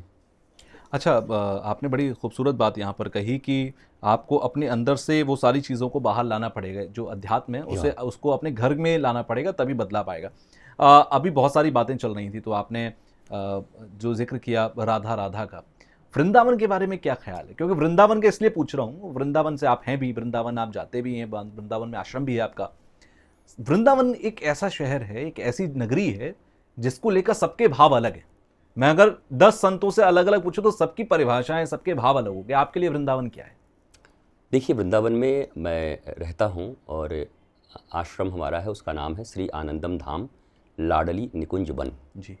और मीड वृंदावन में है। अगर आप वृंदावन को अभी देखें तो मुंबई होता जा रहा है। बिल्कुल। चारों तरफ बिल्डिंगें बन रही हैं, प्रॉपर्टी का सबसे बड़ा बिजनेस का हब बना हुआ है वृंदावन। दिल्ली के बाद सबसे बड़ा बिल्डर वहीं पर मिलेगा, सबसे बड़े बिल्डर वहीं पर हैं। तो नाम था वृंदावन जी, अरण्य जी, तुलसी का वन, जी, पर वो देखने को नहीं मिलता। हमने जहाँ आश्रम बनाया तो हमने पहले एक लता पता और वृक्ष को छुआ नहीं अभी आज तक। झोपड़ी भी बनाई है, आप जाएंगे तो आपको कुटिया वहाँ मिलेगी, पर उस कुटिया को बनाने में भी अगर वृक्ष बीच में है तो वृक्ष नहीं कटेगा, कुटिया के बीच में वृक्ष आएगा और वृक्ष ऊपर जाएगा, निकलेगा। ऐसे कई जगह पर। तो वृंदावन के वृक्षन को मरम न जाने कोई, जहाँ डाल डाल और पात पात पर राधे राधे होए। मैं वृंदावन को प्रेम की भूमि मानता हूँ। वहाँ लक्ष्मी जी को भी अलाउ नहीं किया गया। लक्ष्मी जी बेल वन में रह रही हैं, मतलब यमुना जी के उस पार जी। भगवान से लक्ष्मी जी ने कहा मैं आना चाहती हूँ। भगवान ने कहा पूरी दुनिया तो आप ही का है, सब कोई तो आप ही को ढूंढता है, एक जगह तो प्रेम के लिए छोड़ दो, राधा रानी के लिए ये स्थान प्रेम के लिए छोड़ दो, जहाँ मनुष्य धन वैभव इससे ऊपर उठकर परम प्रेम में जीने का अधिकारी बन सके, वो भूमि है ब्रज भूमि, वो है वृंदावन। तो मैं वृंदावन को तो साक्षात प्रेम भूमि मानता हूँ। और इस दुनिया में मनुष्य के पास पैसे रुपए धन दौलत समृद्धि की कमी नहीं है, पद की कमी नहीं है, सबको कमी है प्रेम की। हम सब लव ही ढूंढ रहे हैं, प्रेम ही ढूंढ रहे हैं। बिल्कुल। पति पत्नी से, भाई बहन से, मित्र मित्र से, सब तुम मुझे प्रेम नहीं करते, तुम मुझे प्रेम नहीं करते। एक भिखारी दूसरे भिखारी से प्रेम ढूंढ रहा है, एक भिखारी दूसरे भिखारी से कर्ज लेकर के और अरबपति बनना चाहता है। बिल्कुल। ऐसा नहीं हो सकता। पहले स्वयं आपको प्रेमी बनना होगा, और प्रेम प्रदान करने में वृंदावन का भूमि और वृंदावन का रज, मैं समझता हूँ कि कोई तुलना ही नहीं है। इस विश्व के किसी भी क्षेत्र में आप जाओ, मैं तो बहुत घूमा हूँ, पर ब्रज में आते ही भाव बदल जाते हैं। पर ऐसा भी नहीं कहता, ब्रज में चोर भी रहते हैं, डकैत भी, मर्डर भी होते हैं, सब होते हैं। तो रावण रहेगा तो वो तो हर जगह वही करेगा जी। पर थोड़ी भी अगर आपकी भावना है कि मुझे प्रेम को उपलब्ध होना है, मुझे राधा कृष्ण को उपलब्ध होना है, तो वो संभावनाएं वहाँ पर 100% हैं। आप वहाँ पर उपलब्ध हो जाएंगे। बड़े अच्छे अच्छे संत हैं, छुपे हुए संत हैं, जिनको सोशल मीडिया जानती भी नहीं, वो ज़मीन के नीचे रहते हैं जी। बिल्कुल। आप जाइए कभी वहाँ पर, भांडी बट है, उसके पहले ओरिजिनल जहाँ पर वो वृक्ष से भगवान कूदे हैं। अब ओरिजिनल मैं क्यों कहूँ, लोग फिर लड़ाई झगड़ा कर देंगे। आप वहाँ भी पहुँचेंगे, आप देखेंगे गड्ढे कर कर के लोग रहते हैं, साधनाएँ करते हैं। ऐसे ऐसे साधु हैं, ऐसे ऐसे सिद्ध साधक हैं जिनको तो कोई जानता ही नहीं। जानता तो हम जैसे लोगों को है कि हम ज़्यादा सोशल मीडिया पे आ गए हैं, कुछ बातें कर लेते हैं। पर मैं भी वैसे साधुओं का दर्शन करने जाता हूँ। अच्छा। हाँ, मैं जब खुद ही एकांत कभी निकल कर, तब कोई भीड़ भाड़ नहीं मेरे साथ होती, मैं जाता हूँ, उनके पास दर्शन करता हूँ, बैठता हूँ, आनंद करते हैं। हालांकि वो मुझे बहुत मानते हैं, मतलब बोलते भी हैं बाबा तुम तो उधर के लायक हो नहीं, बाबा तुम उधर कैसे चले गए। हमने कहा कि हम क्या कहें, हमारे गुरुजी ने हमको कहा है कि इस राष्ट्र को बचना चाहिए। अब मेरे भीतर में ये बात बैठ गई है कि राष्ट्र को बचाने के लिए और राष्ट्र के यूथ्स को बचाने के लिए और संस्कार वापस लाने के लिए इस देह से जितना कार्य हो पाएगा जीवन के अंतिम क्षण तक वो मैं करूँगा। मेरे गुरु ने मुझसे कहा है, मेरी माँ ने मुझसे कहा कि कभी जीवन में प्रत्यक्ष राजनीति में मत जाना, धर्म पीठ से लोगों की सेवा करना। तो ये भी तय है कि पूरा जीवन इसी धर्म पीठ से मैं लोकहित के काम करता रहूँगा। पर मेरा यह स्पष्ट मानना है कि राजनीति में धर्म का समावेश 100% होना चाहिए। धर्म राजनीति विहीन होगी तो हाँ, मार काट ऊंच नीच सब होंगे। लोग तो कहते हैं धर्म में ही ऊंच नीच है, वो धर्म नहीं है, धर्म का विकृत स्वरूप है। आप धर्म के विकृत स्वरूप को थोड़ी धर्म कह सकते हैं। बिल्कुल, बिल्कुल। नाम रख देंगे आप, आपके पास एक स्वर्ग है, एक नर्क है। नर्क पे स्वर्ग का बोर्ड लगा दीजिए, ग्लो साइन बोर्ड इतना बड़ा, बिल्कुल, और नर्क पे लगा दीजिए स्वर्ग का, स्वर्ग पे नर्क पर। क्या भीतर बदल जाएगा? क्या कुछ नहीं, ग्लो साइन बोर्ड लगाने से नहीं बदलेगा। तो मुझे भी ऐसा लगता है हम बोर्ड बदल बदल के घूम रहे हैं, बोर्ड बदल बदल के। हमारे भीतर परिवर्तन चाहिए, बोर्ड बदलने से कुछ नहीं होगा। तो साक्षात अगर प्रेम आपको पाना हो तो ब्रज और ब्रज के ऐसे छुपे हुए रसिक संत का आपको साहचर्य प्राप्त करना होगा। गुरुजी, आपकी बातों को सुनते सुनते एक जहन में सवाल आया कि जब हम राम राज्य की बात करते हैं तो जितना मैंने समझा जाना कि राम राज्य में जब भगवान राम राजा राम हुआ करते थे, उस वक्त पर उनकी परिषद में ऋषि मुनि भी हुआ करते थे कि राजा को जब सलाह लेने की ज़रूरत पड़ती थी तो वो ऋषियों से सलाह लेते थे। आज जब देश की सरकारें बात करती हैं कि हम राम राज्य लेकर आ रहे हैं, प्रदेश की सरकारें कहती हैं राम राज्य लेकर आ रहे हैं, आपको लगता है कि वहाँ भी ऋषियों की एक पद होना चाहिए, एक जगह होनी चाहिए कि आप सलाह तो लीजिए जब राम राज्य की बात कर रहे हैं?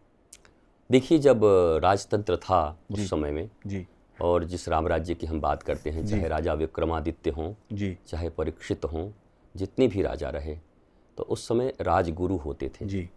और एक ऋषियों की मुनियों की एक विचारक समिति भी होती थी। बिल्कुल, कि ऋषिकुल ही इस पर विचार करेगा, वही निर्णय देगा जी। तो अब वो परंपराएं तो आज की राजनीति में थोड़ा संभव नहीं लगता। ये जो आप देखते भी हैं वो थोड़ा बस समझ लीजिए ऊपर ऊपर का संबंध है, ऐसे ऐसे चलता है। दोनों जुमला बन गया राम राज्य, दोनों तरफ से पैचअप होता है, बस इतना ही समझ लीजिए कि उन्हें भी चाहिए कि नहीं हम साधु के साथ हैं और साधु को भी कि भाई सत्ता हमारे साथ है। लेकिन हाँ, कुछ लोग बहुत अच्छे हैं अभी भी शासन तंत्र में, बहुत अच्छे हैं जो वास्तव में ऋषियों के पद चिन्हों से इस राष्ट्र को बनाना चाहते हैं। तो वैसे लोगों की और बढ़ोतरी होनी चाहिए। धीरे धीरे ऐसे साधु और ऐसे राजनीतिज्ञों का मिलन होना चाहिए, तो ये देश अच्छे पथ पर चल निकलेगा। लेकिन ऊपर की शोबाजी से तो थोड़ा कठिन लगता है। अच्छा, आपने अभी किताबों का जिक्र किया था, एक किताब के बारे अभी पॉडकास्ट से पहले मेरी बात चल रही थी यहाँ पर, तो उन्होंने कहा कर्मों का ब्यूटी पार्लर, अगर मैं सही हूँ, मन का ब्यूटी पार्लर, ये किताब है जिसके बारे में मुझे कहा कि ये कलयुग का सुंदरकांड है। मैं उसके बारे में जानना चाहूँगा, बड़ा मेरे को अच्छा लगा सुनने में। ये मुझे देखिए, सुंदरकांड भारत के विभिन्न क्षेत्रों में होते हैं जी। बचपन से हमें भी सिखाया गया कि सुंदरकांड का पाठ करो ठीक हो जाएगा। बिल्कुल, तो एक आस्था है हमारी, हम पाठ करते हैं जी। पर सुंदरकांड है क्या? सुंदरकांड में बताया क्या गया है? हनुमान जी के पुरुषार्थ को कैसे दिखाया गया? भगवान राम और श्री हनुमान जी के संबंध कैसे हैं जी? जो लोग मिले उनको रास्ते में, असल में वो राक्षस हैं या हमारे भीतर की वृत्तियां हैं जी? लंकिनी कौन सी वृत्ति है? बिल्कुल। सुरसा कौन सी वृत्ति है? और ये जो मैनाक पर्वत उठ के आते हैं विश्राम करने के लिए, ये कौन है? जब कोई सीता जी की खोज के लिए निकलता है राम काज में, तो ऐसे स्वर्ण के पर्वत सामने आते हैं और अपने ही लोग आकर के पहले कहते हैं कहाँ जा रहे हो, चुपचाप विश्राम करो। तो ये एक ऐसी सीरीज है जिसको अगर बहुत गहरे ढंग से कोई जो नौजवान सुन ले और समझ ले, तब उसे समझ में आएगा कि सुंदरकांड क्या है। अभी तो हम सुंदरकांड का केवल पाठ कर रहे हैं जी। तो पाठ करने से चलिए कुछ तो अच्छा होता ही होगा, मुझे जहाँ तक विश्वास है होना भी चाहिए। लेकिन आप उसके मर्म को तो नहीं जानते। मेरे गुरु सदा कहा करते थे, मर्म न जाने धर्म बखाने। मर्म तो जानते नहीं और धर्म का व्याख्यान देने बैठ गए। तो उस मन के ब्यूटी पार्लर में सुंदर कांड के एक एक पात्र और सुंदर कांड की एक एक घटनाओं का वर्तमान जीवन में, हमारे जीवन में कहाँ उपयोगिता है और कौन कौन कहाँ बैठे हैं। हनुमान जी कौन है हमारे भीतर में, राम जी कौन आदेश दिए, सीता जी कौन है हमारे भीतर की, सीता जी का अपहरण हो गया है, हम उन्हें ढूंढने जा रहे हैं। ये सारी चीज़ों का विशद वर्णन है। मैं तो कभी प्रचार के रूप में नहीं कहता, लेकिन एक बार अगर वो कोई पुस्तक पढ़े तो चूँकि मैं कभी जीवन में मेरे पास कभी कोई सोशल आईटी टीम नहीं रही। आपको जानकर आश्चर्य हो गया, जो बच्चे बैठे हैं यही लोग 10 वर्ष से हैं, तो ये अपना धर्म करने आए थे, बैठ करके इनको अच्छा लगा, बैठने लगे। इनको किसी को कोई जानकारी नहीं है, पर उल्टा सीधा टेढ़ा जो ये चलाते हैं वही चलता है। हमने कभी इस पर ध्यान नहीं दिया, पर जितना अधिक लोगों से मिल पाए, जहाँ तक बातें जा पाई, अगर इसको वेल अरेंज तरीके से कर सकते तो हमको लगता कि आज मन का ब्यूटी पार्लर भारत की टॉप 10 की पुस्तक होती, वो ग्रंथ होता। पर हमने उतना प्रचार नहीं किया।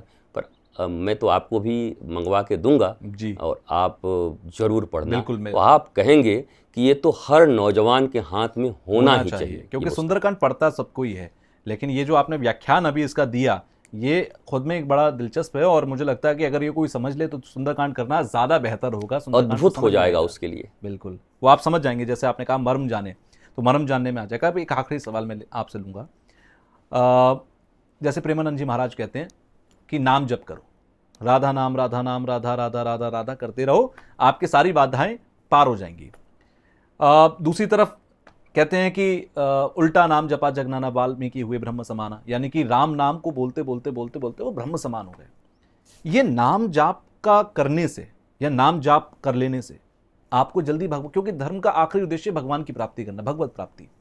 दूसरी तरफ आता है मंत्र जाप। मंत्र जाप थोड़े टफ भी हैं, मुश्किल भी हैं, और उसे हर कोई कर भी नहीं सकता। तो मैं थोड़ा बस इतना समझना चाहता हूँ, मंत्र जाप करने से जल्दी मिलेगा भगवान या नाम जाप करने से जल्दी मिलेगा भगवान? लोग कहते हैं अरे केवल नाम लेने से भगवान मिल जाएगा, इतना हो जाएगा क्या? देखिए, ये प्रक्रिया कैसी है थोड़ा समझना होगा जी। नाम किसका है? भगवान का। बिल्कुल। तो जब हम नाम लेते हैं तो नाम के साथ ऑलरेडी गुण जुड़ जाता है। गुण रहित नाम राम लेते हैं तो राम के समस्त पराक्रम मेरे भीतर में आ जाते हैं जी। अच्छा, वो राम जी, ये प्रभु जी, अगर आपके भीतर उनके गुणों का भाव अभी तक नहीं जगा, आपने नहीं समझा, तो काफ़ी देरी लगेगी। और मैं वैज्ञानिक स्तर पे भी कह रहा हूँ और आध्यात्मिक स्तर पे भी कह रहा हूँ, जो गुरु कभी आपको नाम देते हैं कि ये नाम जप करो, फिर जप करते करते करते उसी नाम को सतनाम भी कहते हैं, बीज नाम भी कहते हैं। और मंत्र का अर्थ क्या होता है जी? मंत्र का अर्थ होता है मन्ना त्रायती मंत्र। मन के जितने भी त्राण हैं, मन के जितने भी बंधन हैं, उससे जो त्राण दिलाता है। आप दुखी और सुखी किससे होते हैं? मन के द्वारा होते हैं ना। क्या कहते हैं? आज मेरा मन बहुत दुखी है, आज मेरा मन आह्लादित है, तो मन के ऊपर सारा खेल टिका हुआ है। बिल्कुल। मनः एव मनुष्यानाम कारणम बंध मोक्ष एव ही, ये उपनिषद का मंत्र है। मन ही मनुष्य के बंधन और मुक्ति के कारण है। बिल्कुल। ये ऐसी चाबी है, बाईं तरफ घुमा दो तो बंद, दाईं तरफ घुमा दो तो खुल गई। चाबी वही है, बस दिशा अगर पता हो गया तो मामला बन जाएगा। मन तो है हमारे पास, हमको दिशा पता नहीं कि इस मन को चलाना किधर है। गुरु बस यही बता देते हैं, लेफ्ट, तुम खुल गए, और वो बार बार राइट ले जा रहा है तो बंधा हुआ है, बंधन हुआ है। तो आपने सुना होगा हनुमान जी का, जब हनुमान जी गए हैं वहाँ पर, वो विभीषण को कह रहे हैं, हनुमान चालीसा में ही है कि तुम्हारो मंत्र विभीषण माना, लंकेश्वर भय सब जग जाना। तो क्या कोई मंत्र दिया था हनुमान जी ने बैठ करके? नहीं, हनुमान जी ने सिर्फ इतना कहा था, समसामयिक बात थी। है विभीषण, एक तरफ सीता माता का हरण हुआ है और तू लाल बत्ती के आश्रम में अभी भी महामंत्री बन के बैठा हुआ है रावण के राज में। तू अभी भी छोड़ नहीं पाया, तू जाके रघुनाथ के चरण में जाके नहीं बैठा। धिक्कारा है विभीषण को कि तुमको यहाँ राम लिखने की सुविधा दे दी है, तुलसी लगाने की सुविधा दे दी है, और लाल बत्ती लगा करके रोज महामंत्री बन के घूम रहे हो रावण की सभा में, और जानकी जी का अपहरण हुआ है। तुम कैसे धार्मिक आदमी हो? तो उनके धर्म की धज्जी उड़ाई वहां पर, विभीषण के धर्म की सुविधा तो तुम सब ले रहे हो, धार्मिक भी बने हुए हो। और रावण जानता था कि ये आदमी को केवल राम लिखने की सुविधा दे दो, तुलसी की पूजा करने की सुविधा, ये शांत बैठा रहेगा। आज भी ऐसा होता है राजनीति में, जो ज़्यादा फड़फड़ाता है उसको बोलते हैं इसको भाई एक दो बात मान लो, मंत्रालय दे दिया, शांत बैठो, ये इसकी दो बात मान लो, शांत बैठे, नहीं तो देश में पता नहीं क्या भूचाल ला दे। तो रावण शांत करके बैठा था। हनुमान जी ने ऐसा मंत्र दिया जा करके कि भगवान के लिए बीच का कोई स्थान नहीं होता।